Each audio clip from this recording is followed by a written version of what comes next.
Olá, meu nome é Bárbara da Rosa. Hoje eu vou dar aula de Direito Constitucional com o tema Poder Constituinte para você, tá bom?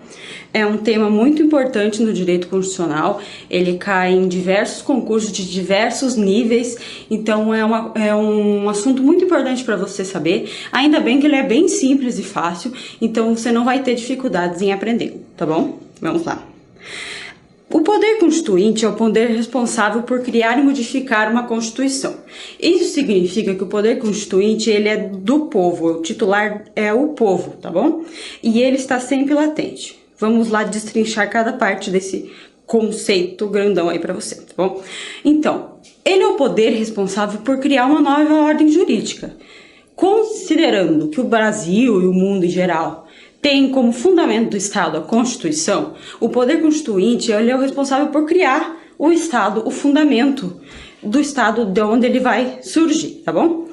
Ele está sempre latente por quê? Porque o poder constituinte, além de ele criar uma Constituição, ele é o responsável por modificar uma Constituição. Isso significa o quê? Que cada momento, seguindo as características necessárias, o poder constituinte pode existir a qualquer momento. Amanhã ele pode ser criada uma nova Constituição. Amanhã pode ser editada uma emenda constitucional. Então, por isso, ele sempre está latente. Ele está ali dormindo, aguardando para ser acordado, tá bom? E o titular é o povo. O criador da teoria do poder constituinte, o Sieyès, falava que o titular do poder constituinte era a nação. Nação. Desculpa a letra aqui, mas vamos lá. Mas, atualmente, diante dos desenvolvimentos da teoria do Estado, político, enfim, a gente transferiu essa titularidade para o povo, tá bom? Vamos lá.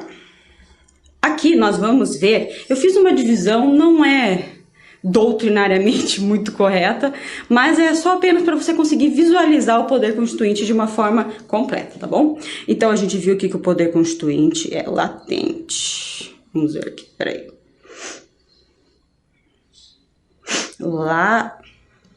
Latente, tá? Então, ele se subdivide em vários poderes constituintes. E a gente vai ver cada um deles, as suas características, suas limitações ou não. Enfim, a gente vai ver todos os detalhes de todos os poderes constituintes. Vamos lá. Então, o poder constituinte se subdivide em poder constituinte originário e poder constituinte derivado, tá bom? O poder constituinte derivado, ele se subdivide em três. Vamos lá, o poder constituinte derivado revisor, o poder constituinte derivado reformador e o poder constituinte derivado decorrente, tá bom? A gente vai ver todos agora.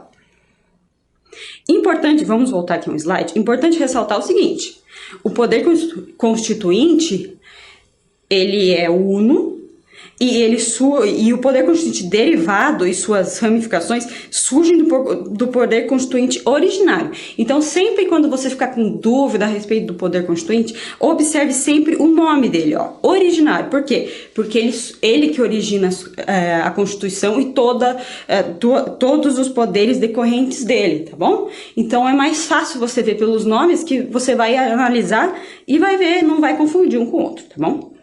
Vamos analisar um de cada vez com suas características, suas limitações, enfim, tudo isso agora. Vamos lá. O poder constituinte originário. Conforme eu disse, o poder constituinte originário, ele é o responsável por criar uma nova Constituição. Isso significa o quê? Que o poder constituinte vai criar o Estado do zero.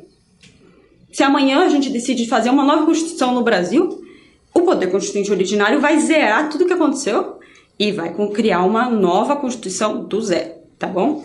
E ele poderá ser democrático ou autocrático. Isso significa o quê?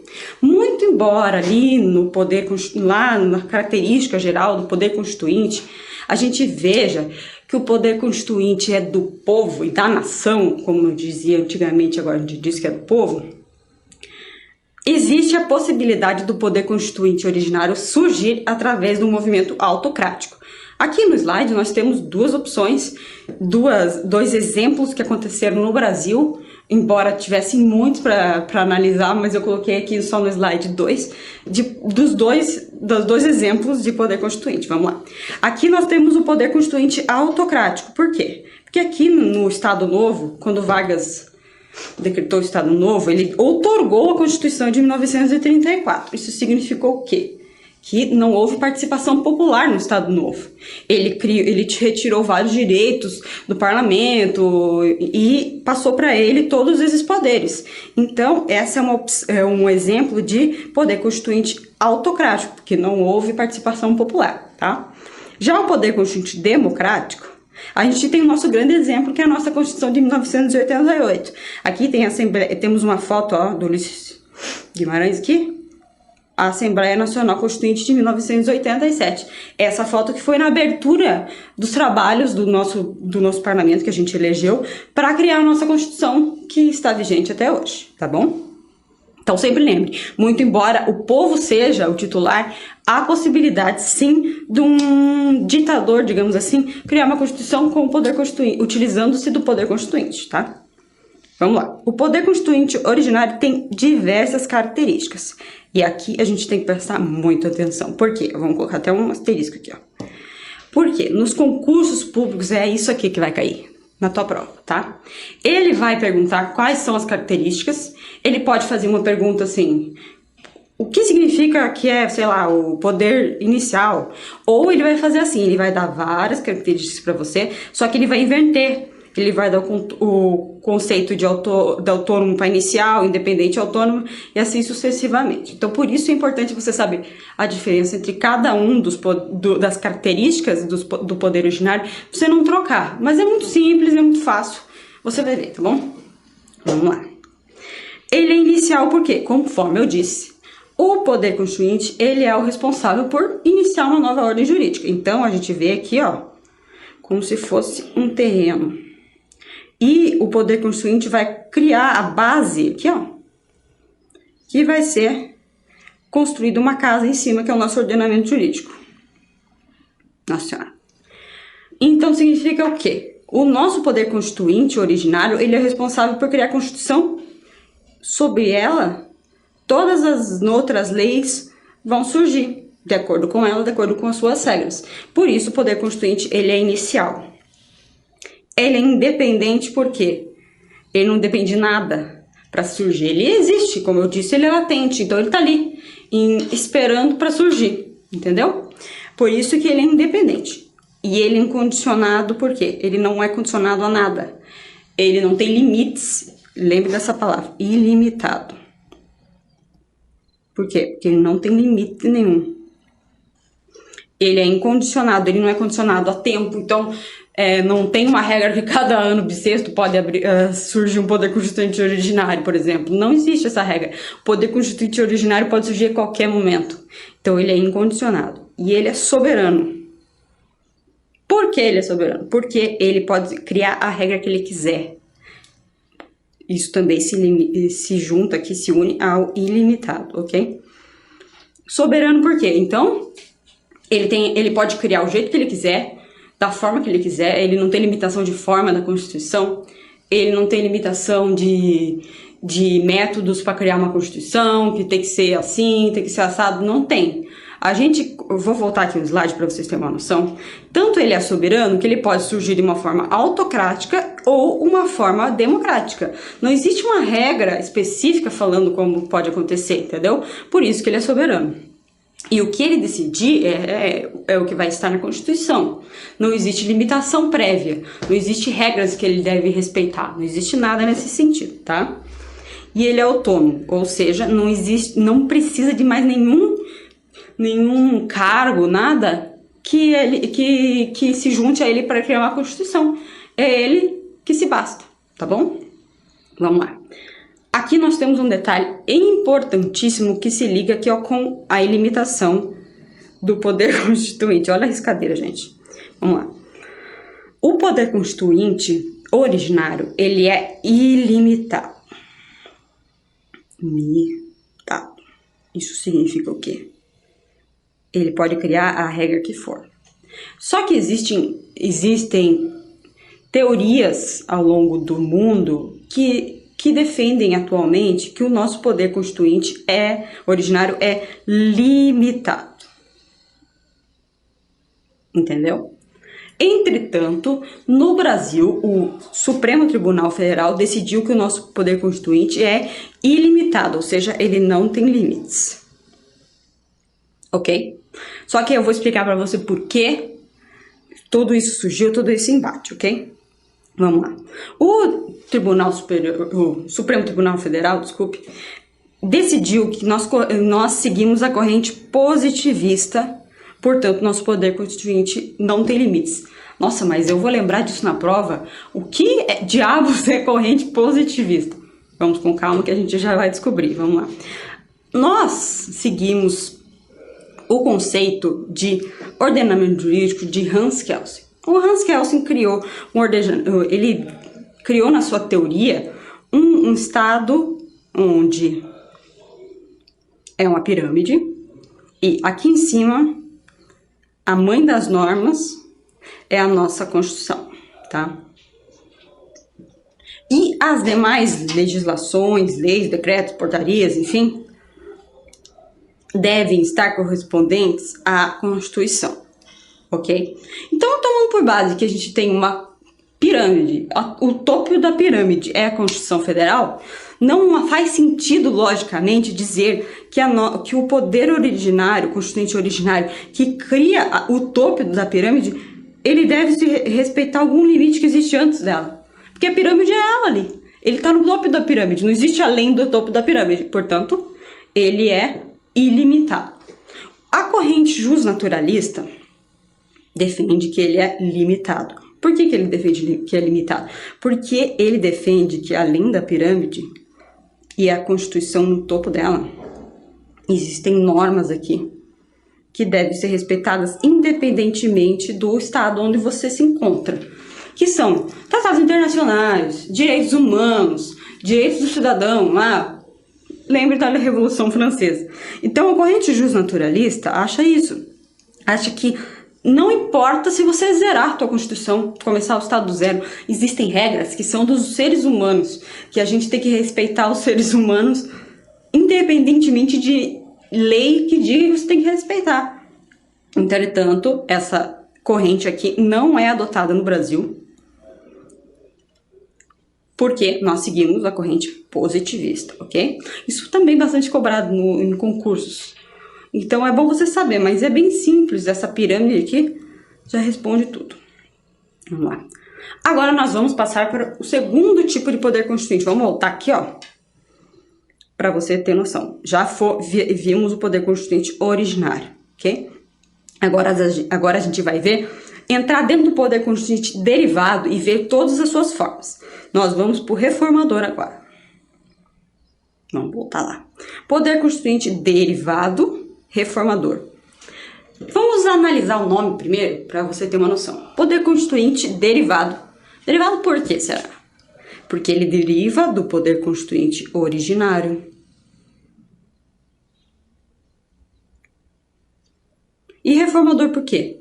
Porque ele reforma algo que o originário já fez. Mais fácil, né? Então vamos lá. Ele é responsável pela edição do quê?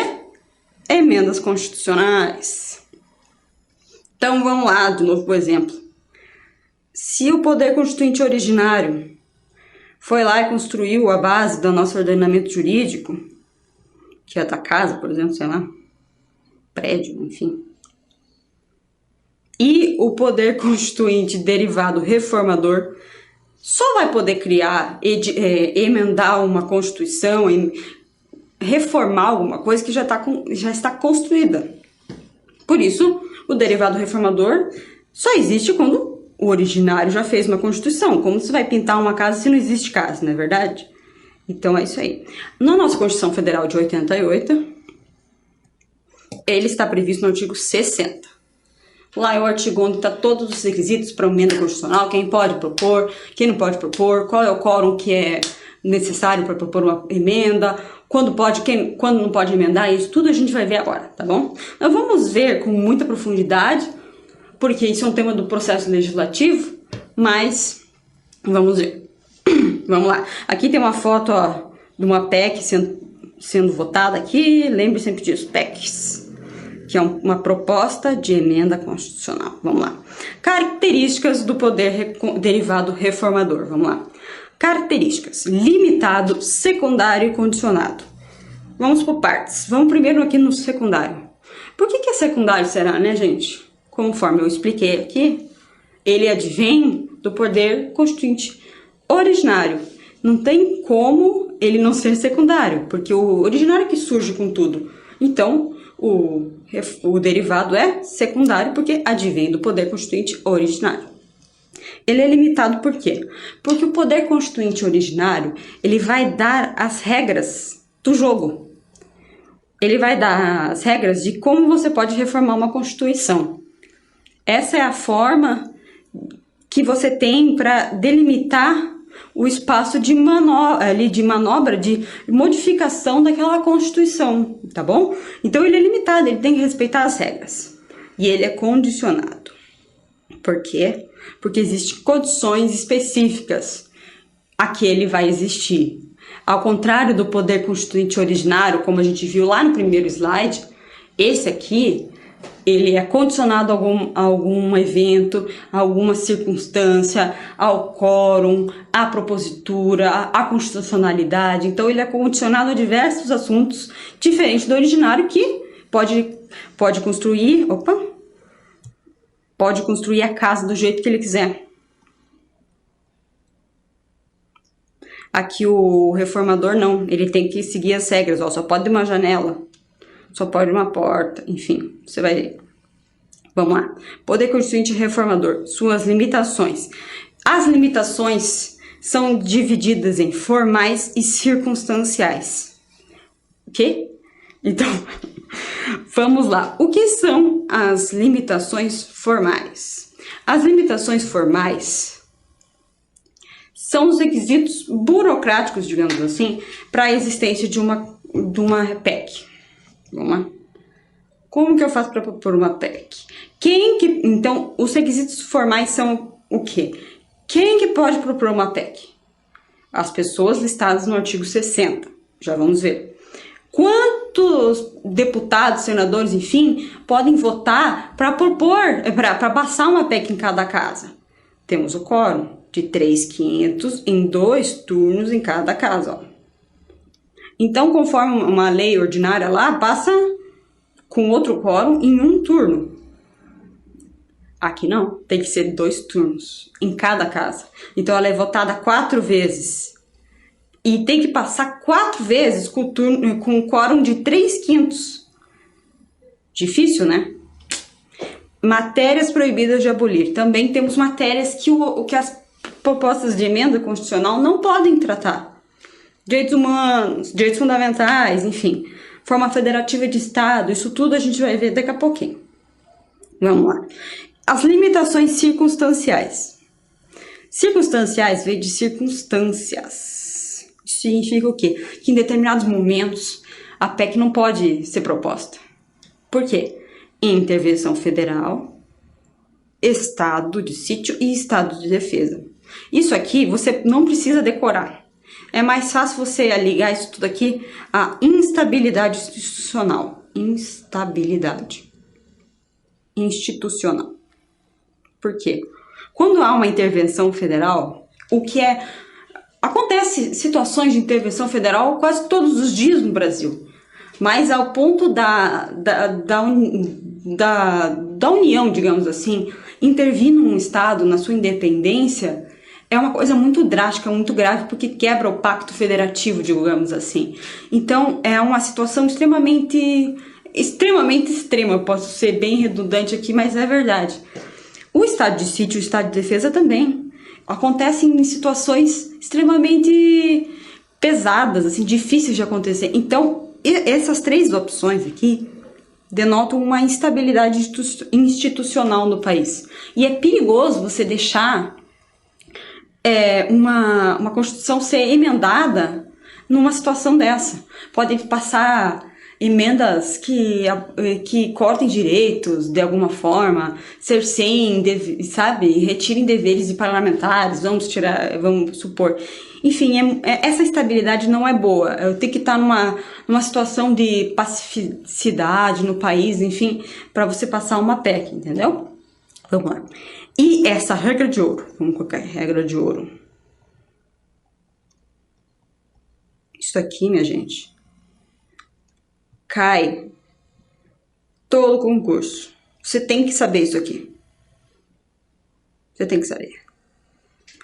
A PEC que foi rejeitada, ela não poderá ser rediscutida na mesma sessão legislativa. O que significa isso? Vamos voltar aqui. Como o quórum é altíssimo e ela tem que ser votada 4 vezes, 2 vezes em cada casa, vamos imaginar que uma mesa do Senado propôs lá uma PEC, Senado e Câmara. Enfim, em uma das casas foi proposta uma PEC. Aqui foi proposta a PEC, ela foi votada 2 vezes, passou por 3/5, tudo uma beleza, tá? Foi para outra casa. Aqui passou, sei lá, uma vez, beleza, passou por 3/5, mas na segunda votação não. Aqui acabou. Ela não pode, o Senado aqui que passou 2 vezes, com o quórum certinho, tudo certinho, não poderá rediscutir essa PEC. Tem que esperar o próximo ano. Então, por exemplo, vamos dar um exemplo aqui. Vamos ver se vamos criar uma PEC aqui hoje. Tem uma PEC hoje aqui. Vamos supor que a gente está no meio do ano e foi uma PEC proposta. Passou no Senado, tudo certinho, mas não passou na Câmara. O que acontece? Só ano que vem. Pode estar em janeiro, a gente pode dar em dezembro, só no ano que vem vão poder rediscutir essa PEC novamente, tá certo? Isso aqui, gente, cai demais. A gente precisa saber dessa regra. Eles vão cobrar sempre, tá bom? Vamos lá. Aqui tem o artigo 60. Você não vai precisar decorar esse artigo aqui. Sabendo das regras em geral, você vai poder ficar tranquilo. O problema é que você tem que saber, sim, aqui, ó. Quem pode propor uma emenda constitucional. Agora, também temos um detalhe importantíssimo aqui, ó. 1/3 dos membros da Câmara dos Deputados ou do Senado Federal, membros, presidente da República, mais da metade das assembleias legislativas de todos os estados, mais da metade, e cada uma tem que votar por maioria relativa de seus membros, tá bom? Aqui, ó, um detalhe importantíssimo. Não existe propositura popular de emenda constitucional. Então, muito embora o povo possa propor uma lei, o povo jamais vai poder emendar a Constituição. Isso também é muito importante. Então, o povo não emenda. Ok? Aqui nós temos todas as regras que eu já passei para você. Aqui, ó, não poderá intervenção federal, Estado de Defesa, Estado de Sítio, 2 vezes, 2 vezes em cada casa, 3/5, aqui o quórum. Nós temos aqui, ó. E também tem um detalhe importantíssimo. A emenda constitucional, ela não vai para o presidente. Ela não vai para veto, não vai para sanção e nem veto do presidente. Quem sanciona, aqui, ó, será promulgada pelas mesas da Câmara, dos Deputados e do Senado juntas, conjunto do Congresso, ó. Também é uma pegadinha, porque às vezes eles colocam lá na questão para você. A proposta de emenda constitucional foi votada 2 casas, 4 vezes lá, 2, 3/5, tá tudo certo, foi para presidente, ele vetou. O quê? O presidente não pode vetar a PEC. A mesa do Congresso Nacional, que é quando une a Câmara e o Senado, que vai propor essa emenda, que vai promulgar, essa emenda constitucional. E aqui nós temos, o que não poderá ser objeto de deliberação de proposta de emenda constitucional. O que não pode? Forma federativa do Estado. Então não pode vir uma PEC E vamos lá, vamos fazer o Estado unitário, vamos tirar toda a autodeterminação dos estados, não vai ter mais estados, tá bom? Não pode. Voto direto, secreto, universal e periódico. Não pode proibir o voto. Separação dos poderes. Executivo, legislativo e judiciário. Também não pode abolir. Vamos lá, não quero mais a Lava Jato, então vamos destruir o judiciário, tá bom? Não pode. Direitos e garantias individuais, artigo 5º, enfim. Tá? Uma coisa importante é, se você olhar aqui nesse parágrafo 4º, tem aqui, ó, não será objeto de deliberação a proposta de emenda tendente a abolir. Isso significa o quê?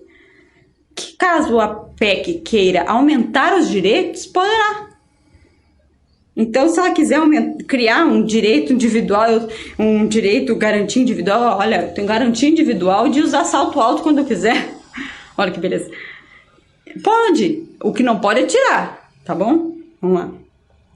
Vamos ir por um poder constituinte que não é muito cobrado, mas é importante saber que ele existe, tá bom? O poder constituinte derivado revisor. O que é o poder constituinte derivado revisor?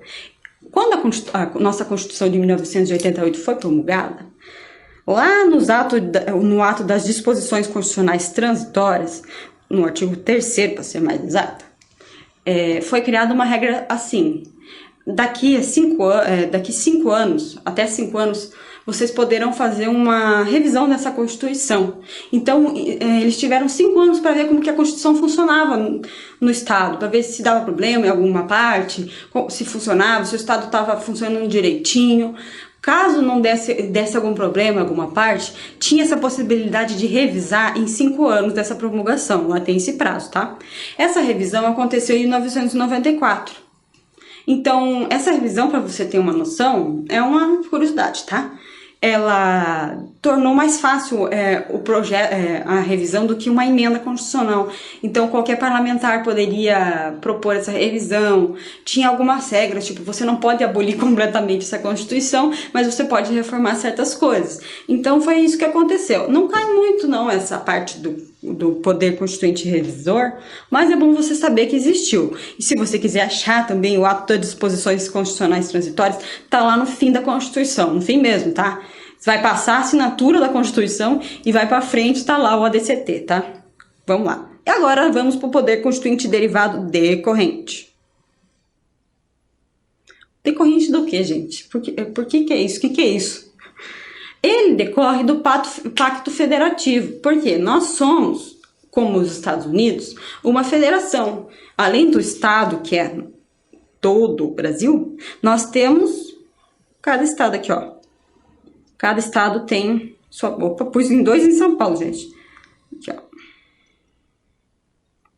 Cada estado tem sua autodeterminação. Nós nos unimos para uma união, entendeu? Mas nós somos estados separados com sua autodeterminação, enfim, independência. Esse poder constituinte derivado, ele cria, então, a possibilidade de criação das constituições estaduais.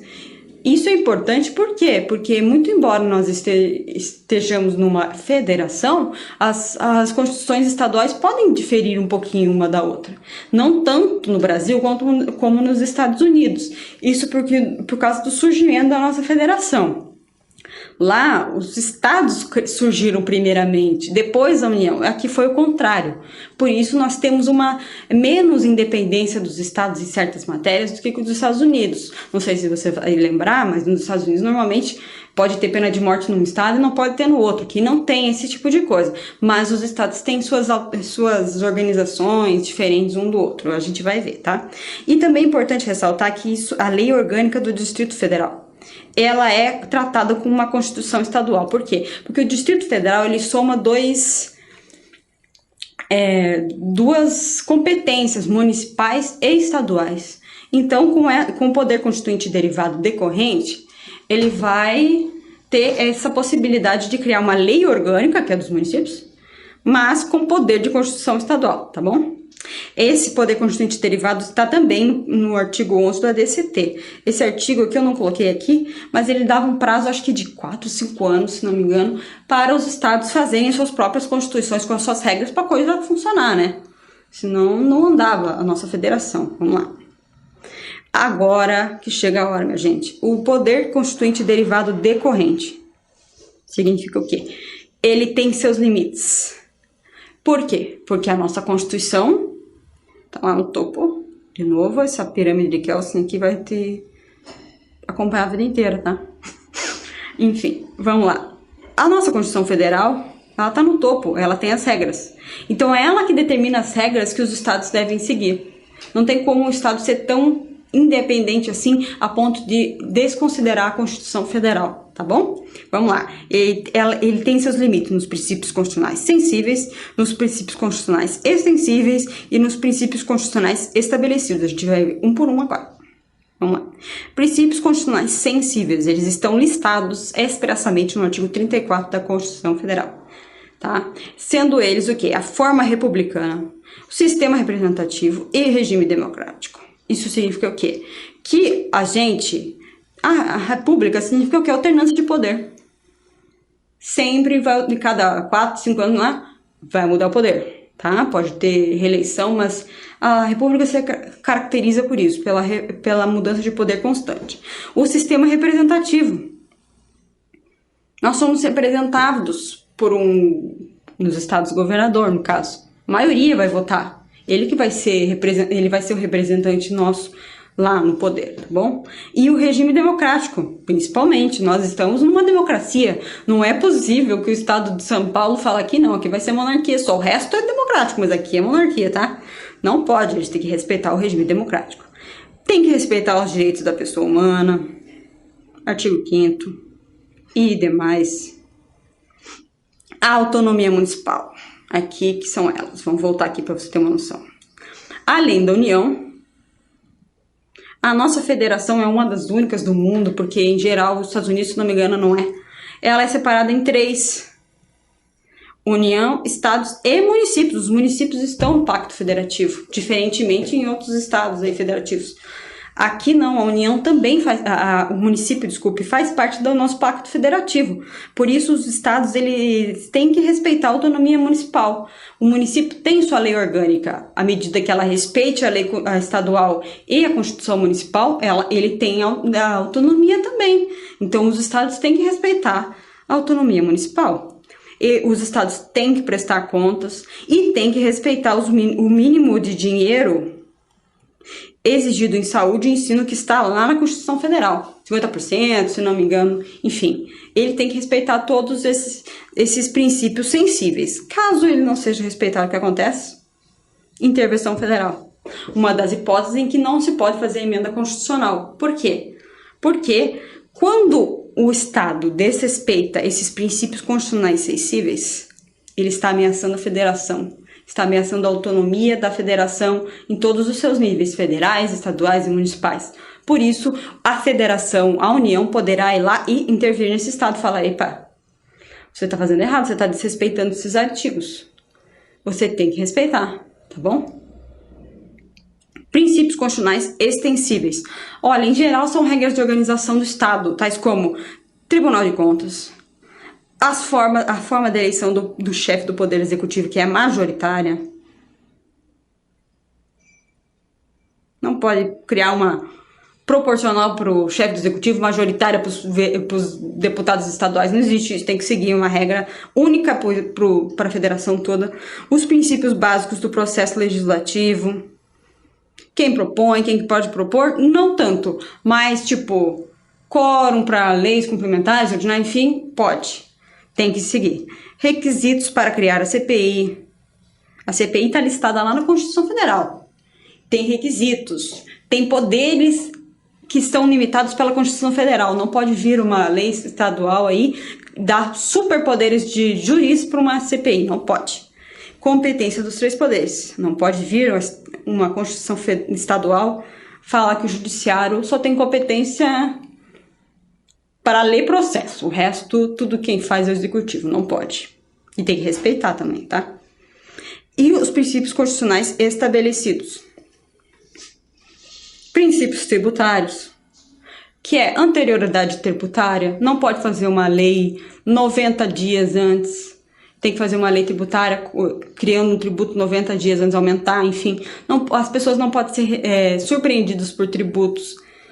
Tem que respeitar a capacidade contributiva de cada pessoa. Não posso criar uma lei lá, um tributo que te cobre R$1 milhão por mês, entendeu? Não pode isso, tá? Imunidades tributárias, os livros, as igrejas, enfim, todo mundo que tem a imunidade tributária, ela sempre vai decorrer da Constituição, sempre, tá? Então, tá lá, é taxativo quem pode ser imune dos tributos. Não pode o Estado criar mais, só dentro daquele limite de baliza que a Constituição te dá. Vedações do artigo 19 da Constituição, que está aqui. O artigo 19, sinceramente, ele não é muito abordado, mas tem regras que são gerais que você vai observar, que são fáceis. Aqui, ó.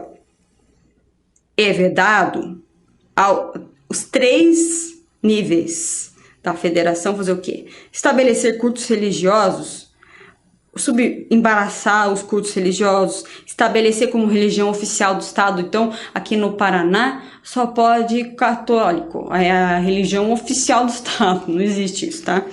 Ele tem que não pode recusar fé aos documentos públicos. Os documentos públicos têm presunção de veracidade, então é proibido os 3 níveis da federação recusar fé aos documentos públicos. Inclusive, se o seu funcionário público recusar fé a um documento público, ele pode ser até demitido.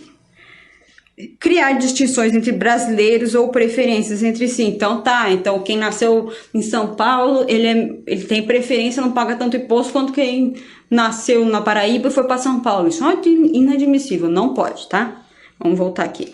Regra das intervenções. O Estado não pode mudar as regras de intervenção da União nele, isso seria inadmissível, nem dele para os municípios.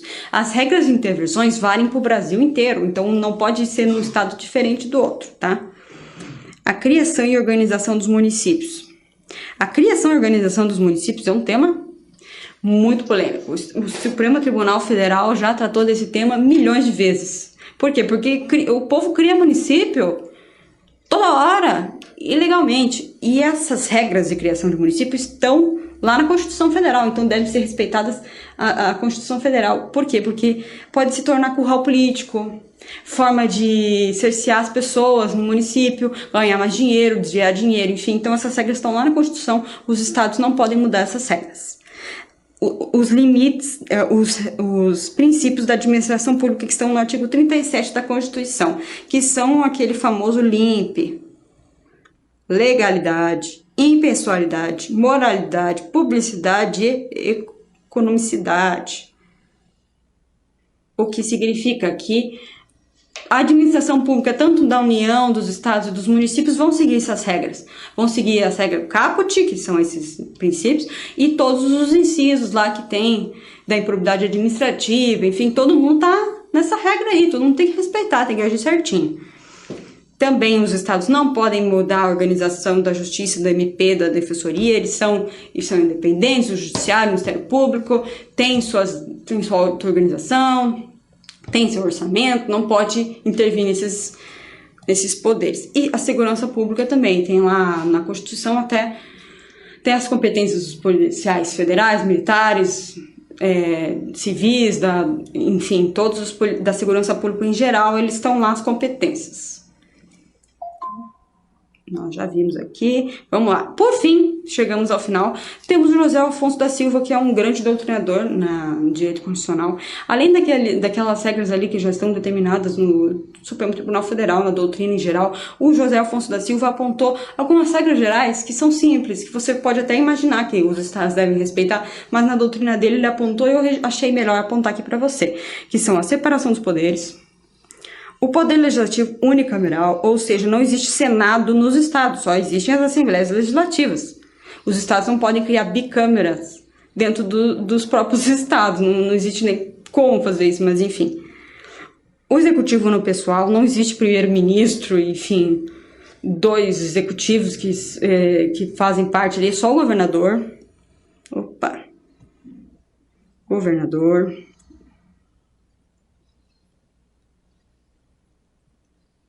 Aqui, os estados têm respeito e igualdade entre os estados, não pode a diferença. Ah, tá, então aqui o nosso índice é mais barato, o imposto federal aqui nesse estado é mais barato. Não existe, todo mundo é igual, tá? Estamos numa federação igual. E respeito democrático de Estado de Direito, ordem econômica, enfim. Na verdade, essas regras do José Afonso da Silva aqui são regras gerais do Estado, que a gente já imagina que os estados têm que respeitar.